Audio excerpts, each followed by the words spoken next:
Hey guys, welcome back to my channel. Today I wanted to talk about a game that I'm really looking forward to playing this year, and that game is Pokemon Legends ZA. I know this is different than my Life is Strange content, but I have some theories and predictions for what we might see in this game that I would like to go over with you all. If you like Pokemon and want more videos on it in the future, let me know in the comments below and subscribe if you're new. Anyway, let's dive in. So back in February 2024, we got the announcement trailer for Pokemon Legends ZA, and I think I can speak for every Pokemon fan when I say that none of us expected this at all. The video itself shows blueprints of a redevelopment plan for Lumiose City, which the game supposedly only takes place in. Not much is shown in the video other than these blueprints showing you how the city would look after the renovations are made, the title of the game, and that it's coming out this year. Oh, and also that Dynamax is returning. So yeah, there's not much to go off of from this trailer, but we can still theorize what we might see if we look back from Pokemon X and Y.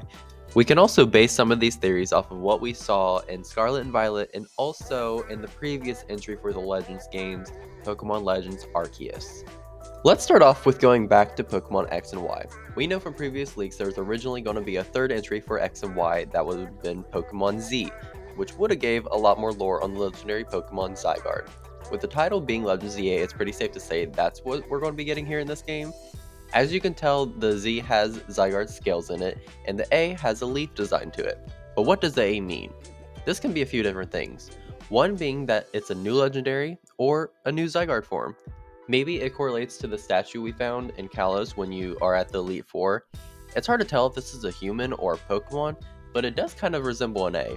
The A might also just be a reference to the character AZ, or even the ultimate weapon, and I think it's pretty likely we will see at least one of these come back in this game. Going back to the design of the A being leaf-like, it could be a reference to the Tree of Life and how Zygarde wrapping himself around it in order to keep peace. The name could also just simply be an ending with a new beginning, being how Z is the end of the alphabet and A is the beginning. Moving on from the logo, I believe this game will be open world just like Scarlet and Violet, and that we'll be able to fly throughout the entire map. Not only that, but I think they are also going to bring back Sky Battles. Sky Battles were in Pokemon X and Y, however they were kind of lackluster, being it was only with trainers who are high up on a cliff. I think the original plan for this was to make it so you can fly throughout the entire map in X and Y, just like you could in Oraz, but with a chance to fly into wild Pokemon or other trainers flying around the map. And assuming it just got cut to time restraints, which is pretty common unfortunately with Game Freak, I would honestly be shocked if the game wasn't open world, especially with it only taking place in one city. I do believe it's going to be greatly upscaled from what we saw in X and Y, otherwise you'd only explore the city in like 10 minutes. I think sectioning the game off like they did in Pokemon Legends ZA would diminish the feeling of being able to explore a giant city.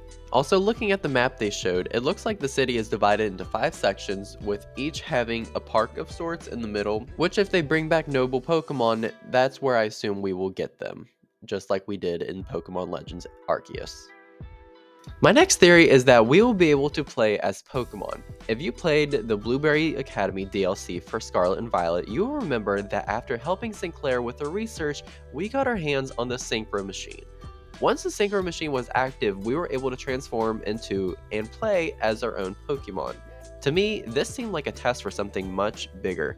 Plus, Game Freak does like to tease game mechanics for future games with small roles in current games. There wasn't much to this mechanic other than walking around as our Pokemon and playing with a giant Marrow Ball. I believe that in Pokemon Legends ZA, they are going to heavily expand on this. Maybe with doing side quests around the city or even just using Pokemon to help revamp the town. I also think it'd be cool if we got to play as Pokemon while doing detective work, inspired by Detective Pikachu, one of the best movies ever made, and doing missions in X and Y for the Looker Detective Agency. Maybe we will see Looker again, but he needs our help, and this time we have to be in disguise as Pokemon. I'm really into the idea of getting to play as the Pokemon and traversing through a giant city. And if this game has multiplayer capabilities, it would be a perfect area to play hide and seek with your friends. I should also note, I think these games will take place in the near future after the events of X and Y, and not in the distant past. Well, not directly, at least. This leads me to my next theory, being that we will be able to time travel.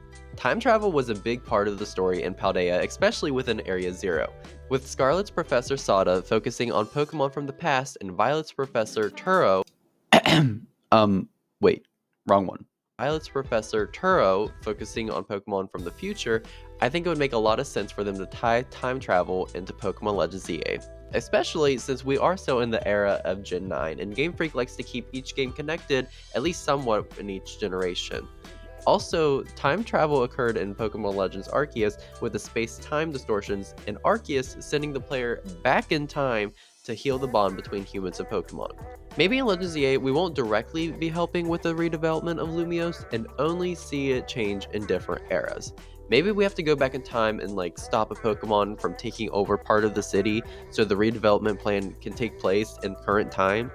I think if they were going to implement the player being able to time travel in a game, this would be the game to do it. Imagine being able to explore a giant city, but in different eras. It would be really cool if we could go back to the time the war took place, or even slightly post war. All of the chaos and destruction, it'd be horrific to see, but Pokemon fans have been wanting to get a glimpse of it for years, and I think a Legends game is perfect for that. We've only had one entry in the Legend series other than ZA so far, but it seems like they are meant to dive into the past of the game's region and lore.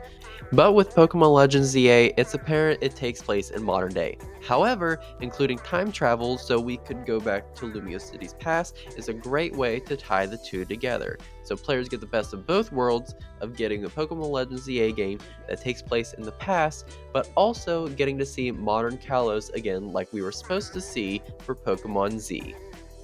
That's all I have for today's theories. Let me know what you guys thought of them, and if you have any theories of your own, I'd love to hear them. If you want more Pokemon videos like this one, give it a like, and maybe I'll do more in the future. Anyways, I will see you guys in the next one.